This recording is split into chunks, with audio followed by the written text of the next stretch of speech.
ನಮಸ್ಕಾರ. ಬನ್ನಿ, ಇವತ್ತು ನಾವು ಸಕಲೇಶಪುರದಲ್ಲಿ ಇತ್ತೀಚೆಗೆ ನಡೆದ ಒಂದು ಚುನಾವಣೆಯ ಆಳವಾದ ವಿಶ್ಲೇಷಣೆ ಮಾಡೋಣ. ಇದು ಕೇವಲ ಗೆಲುವು ಸೋಲಿನ ಲೆಕ್ಕಾಚಾರ ಅಲ್ಲ, ಬದಲಿಗೆ ಜನರ ಭಾವನೆಗಳು, ಅವರ ನಿಜವಾದ ಅವಶ್ಯಕತೆಗಳು ಮತ್ತು ಆಡಳಿತದ ನಡುವೆ ಇರುವ ಒಂದು ಸೂಕ್ಷ್ಮವಾದ ಸಂಬಂಧದ ಕಥೆ. ನಮ್ಮ ಪಯಣ ಶುರುವಾಗೋದು ಕರ್ನಾಟಕದ ಸುಂದರ ಮಲೆನಾಡು ಹಾಸನ ಜಿಲ್ಲೆಯ ಸಕಲೇಶಪುರದಿಂದ. ನೋಡಿ, ಯಾವುದೇ ಚುನಾವಣೆಯ ಫಲಿತಾಂಶವನ್ನ ಸರಿಯಾಗಿ ಅರ್ಥ ಮಾಡ್ಕೋಬೇಕು ಅಂದ್ರೆ ಮೊದಲು ನಾವು ಆ ನೆಲವನ್ನ, ಅಲ್ಲಿನ ಮಂಗಿನ ಕಥೆಯನ್ನ, ಆ ಜನರನ್ನ ಅರ್ಥ ಮಾಡ್ಕೋಬೇಕು. ಅದು ಬಿಟ್ಟು ಮಾಡುವ ಯಾವುದೇ ವಿಶ್ಲೇಷಣೆ ಅಪೂರ್ಣ ಅಲ್ವಾ? ಸರಿ, ಹಾಗಿದ್ರೆ ಬನ್ನಿ ಮೊದಲು ಈ ಕ್ಷೇತ್ರದ ಸಾಮಾಜಿಕ ಮತ್ತು ಆರ್ಥಿಕ ಚಿತ್ರಣವನ್ನ ನೋಡೋಣ. ಯಾಕಂದ್ರೆ ಸಕಲೇಶಪುರ ಅಂದ್ರೆ ಕೇವಲ ಒಂದು ಕ್ಷೇತ್ರವಲ್ಲ, ಅದು ತನ್ನೊಳಗೆ ಅನೇಕ ವೈರುಧ್ಯಗಳನ್ನ ಇಟ್ಟುಕೊಂಡಿರುವ ಒಂದು ಜಾಗ. ಈ ಕ್ಷೇತ್ರದ ಚಿತ್ರಣವನ್ನ ನೋಡಿದಾಗ ಕೆಲವು ವಿಷಯಗಳು ಸ್ಪಷ್ಟವಾಗಿ ಕಾಣಿಸ್ತವೆ. ಮೊದಲನೇದಾಗಿ, ಇದು 82% ಗ್ರಾಮೀಣ ಪ್ರದೇಶ. ಎರಡನೇದಾಗಿ, ಇಲ್ಲಿನ ಜನಸಂಖ್ಯೆಯಲ್ಲಿ ಸುಮಾರು 30%, ಅಂದ್ರೆ 3ರಲ್ಲಿ 1 ಪರಿಶಿಷ್ಟ ಜಾತಿಗೆ ಸೇರಿದವರು. ಅವರ ಆಶೋತ್ತರಗಳು ಇಲ್ಲಿನ ರಾಜಕೀಯದ ದಿಕ್ಕನ್ನೇ ಬದಲಿಸಬಲ್ಲವು. ಆದ್ರೆ ಒಂದು ದೊಡ್ಡ ನೋವಿನ ಸಂಗತಿ ಅಂದ್ರೆ ಸ್ಥಳೀಯವಾಗಿ ಉದ್ಯೋಗಗಳ ಕೊರತೆ. ಇದರಿಂದಾಗಿ ಯುವಕರು ಪಟ್ಟಣಗಳಿಗೆ ವಲಸೆ ಹೋಗ್ತಿದ್ದರು. ಜೊತೆಗೆ ಅನೇಕ ಹಳ್ಳಿಗಳಿಗೆ ಇವತ್ತಿಗೂ ಸರಿಯಾದ ರಸ್ತೆಗಳಿಲ್ಲ, ಕುಡಿಯೋ ನೀರಿನ ಪೂರೈಕೆ ಸರಿಯಾಗಿಲ್ಲ. ಇದೆಲ್ಲ ಅವರ ದಿನನಿತ್ಯದ ಬದುಕಿನ ಹೋರಾಟ. ಸರಿ, ಈಗ ಬರೋಣ ಸಂಖ್ಯೆಗಳ ಆಟಕ್ಕೆ. ಈ ಅಂಕಿಅಂಶಗಳು ಒಂದು ರೀತಿ ರಾಜಕೀಯದ ಗಣಿತ ಇದ್ದ ಹಾಗೆ, ಆದ್ರೆ ಇದರ ಹಿಂದೆ ಒಂದು ರೋಚಕವಾದ ಕಥೆನೇ ಇದೆ. ಈ ಚಾರ್ಟ್ ನೋಡಿ, ಇದು ಕ್ಷೇತ್ರದ ಡೆಮೋಗ್ರಾಫಿಕ್ ಪ್ರೊಫೈಲ್ ಅನ್ನ ಸ್ಪಷ್ಟವಾಗಿ ತೋರಿಸುತ್ತೆ. 82% ಗ್ರಾಮೀಣ ಮತದಾರರು ಮತ್ತು ಸುಮಾರು 30% ಪರಿಶಿಷ್ಟ ಜಾತಿಯ ಮತದಾರರು ಇರುವಾಗ ಯಾವುದೇ ಪಕ್ಷ ಗೆಲ್ಲಬೇಕಾದ್ರೆ ಈ ಎರಡೂ ಸಮೂಹಗಳನ್ನ ವಿಶ್ವಾಸಕ್ಕೆ ತೆಗೆದುಕೊಳ್ಳಲೇಬೇಕು. ಇದು ರಾಜಕೀಯ ತಂತ್ರಗಾರಿಕೆಗೆ ಒಂದು ದೊಡ್ಡ ಸುಳಿವು. ಕೇವಲ 2056 ವೋಟುಗಳು. ಹೌದು, 2023ರ ಚುನಾವಣೆಯ ಫಲಿತಾಂಶವನ್ನ ನಿರ್ಧರಿಸಿದ್ದು ಇಷ್ಟೇ ಸಣ್ಣ ಅಂತರ. ಹಾಗಿದ್ರೆ ಪ್ರಶ್ನೆ ಉದ್ಭವಿಸುತ್ತೆ, ಇಷ್ಟು ಕಡಿಮೆ ಅಂತರದಲ್ಲಿ ಗೆಲುವು ಯಾಕ್ ಬಂತು? ಚುನಾವಣೆ ಇಷ್ಟೊಂದು ಟೈಟ್ ಆಗೋಕೆ ಕಾರಣವಾದ್ರೂ ಏನು? ಇದರ ಉತ್ತರ ಹುಡುಕೋಣ ಬನ್ನಿ. 2018ರಿಂದ 2023ವರೆಗಿನ ಬದಲಾವಣೆಯನ್ನ ಈ ಚಾರ್ಟ್ ತೋರಿಸುತ್ತೆ. 2018ರಲ್ಲಿ ಜೆಡಿಎಸ್ ಗೆದ್ದಿತ್ತು, ಆದ್ರೆ 2023ರಲ್ಲಿ ಬಿಜೆಪಿ ಈ ಸ್ಥಾನವನ್ನ ಗೆದ್ಕೊಳ್ತು. ಇಲ್ಲಿ ಒಂದು ಸೂಕ್ಷ್ಮವಾದ ವಿಷಯವನ್ನ ಗಮನಿಸಬೇಕು. ಬಿಜೆಪಿಯ ಮತಗಳ ಪಾಲು ಅಷ್ಟೇನೂ ಹೆಚ್ಚಾಗಿಲ್ಲ, ಬದಲಾಗಿ ಜೆಡಿಎಸ್ನ ಮತಗಳ ಪಾಲು ಸುಮಾರು 4%ದಷ್ಟು ಕುಸಿದಿದೆ. ಇದೇ ಫಲಿತಾಂಶದ ತಿರುವಿಗೆ ಕಾರಣವಾಯಿತು. ಸರಿ, ಈಗ ನಾವು ಈ ಫಲಿತಾಂಶದ ಹಿಂದಿನ ಕಾರಣಗಳನ್ನ ಒಂದೊಂದಾಗಿ ವಿಶ್ಲೇಷಣೆ ಮಾಡೋಣ. ಇದು ಒಂಥರ ಡಾಕ್ಟರ್ ರೋಗಿಯ ಪರೀಕ್ಷೆ ಮಾಡಿದ ಹಾಗೆ. ಪ್ರತಿಯೊಂದು ಅಂಶವನ್ನೂ ನಾವು ಕೂಲಂಕಷವಾಗಿ ನೋಡಬೇಕಾಗತ್ತೆ. ಗೆದ್ದ ಅಭ್ಯರ್ಥಿಯ ಪ್ರೊಫೈಲ್ ನೋಡಿದ್ರೆ ಅವರ ಅತಿದೊಡ್ಡ ಶಕ್ತಿಯಂದ್ರೆ ಅವರು ಸ್ಥಳೀಯರು ಮತ್ತು ಪರಿಶಿಷ್ಟ ಜಾತಿಗೆ ಸೇರಿದವರು ಅನ್ನೋದು. ಇದು ಜನರ ಜೊತೆ ಬೆರೆಯೋಕೆ ಅವರಿಗೆ ಸಹಾಯ ಮಾಡಿದೆ. ಜೊತೆಗೆ ಪಕ್ಷದ ಸಂಘಟನೆ ಕೂಡ ಬೆನ್ನೆಲುಬಾಗಿ ನಿಂತಿದೆ. ಆದ್ರೆ ಇನ್ನೊಂದು ಕಡೆ ದೌರ್ಬಲ್ಯಗಳೂ ಇವೆ. ಗೆಲುವಿನ ಅಂತರ ತುಂಬಾ ಕಡಿಮೆ, ಅಭಿವೃದ್ಧಿ ನಿರೀಕ್ಷಿತ ಮಟ್ಟದಲ್ಲಿ ಆಗಿಲ್ಲ ಅನ್ನೋ ಭಾವನೆ ಮತ್ತು ಆಡಳಿತ ವಿರೋಧಿ ಅಲೆ ಇವೆರಡೂ ಮುಂದಿನ ದಿನಗಳಲ್ಲಿ ದೊಡ್ಡ ಸವಾಲಾಗಬಹುದು. ಇದರ ಅರ್ಥ ಸ್ಪಷ್ಟ. ಅಭ್ಯರ್ಥಿ ಸ್ಥಳೀಯವಾಗಿ ಎಲ್ಲರಿಗೂ ಚಿರಪರಿಚಿತರು, ನಿಜ.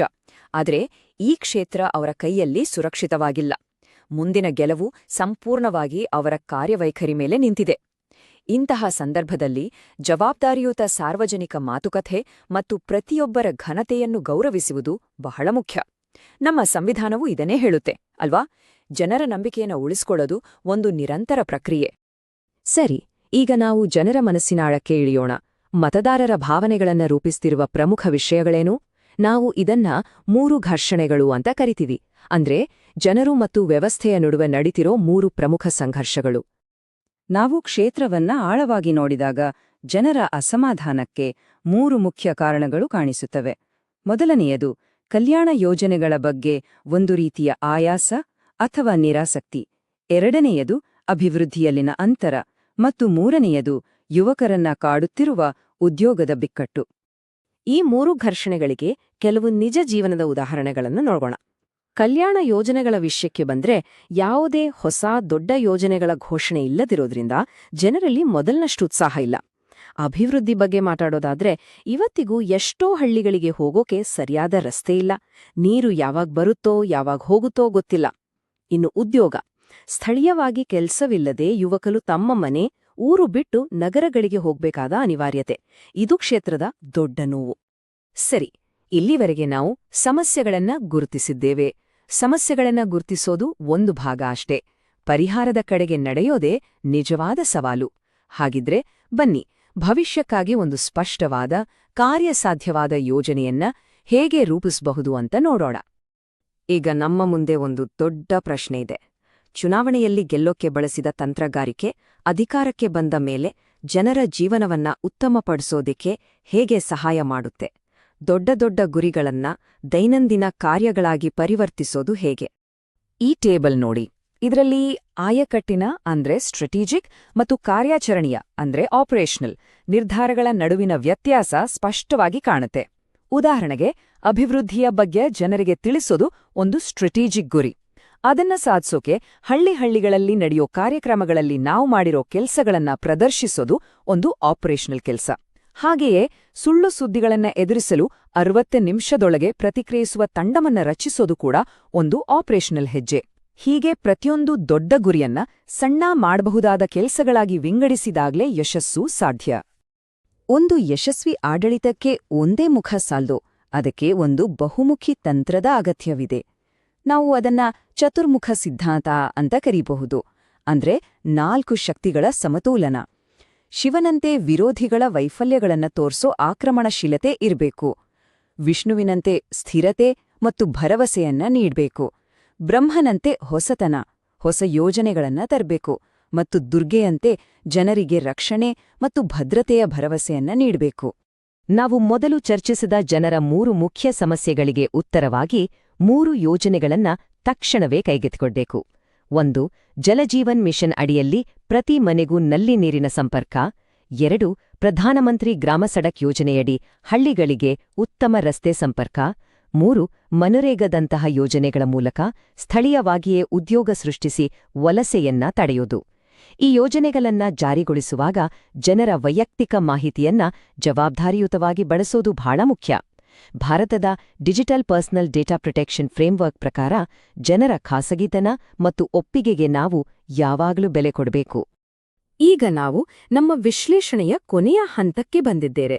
ನೆನಪಿಡಿ, ಒಂದು ಚುನಾವಣೆಯ ಫಲಿತಾಂಶ ಅನ್ನೋದು ಅಂತ್ಯವಲ್ಲ, ಅದು ಒಂದು ದೊಡ್ಡ ಜವಾಬ್ದಾರಿಯ ಆರಂಭ. ಒಂದು ಮಾತು ಯಾವಾಗ್ಲೂ ನೆನ್ಪಿರ್ಬೇಕು.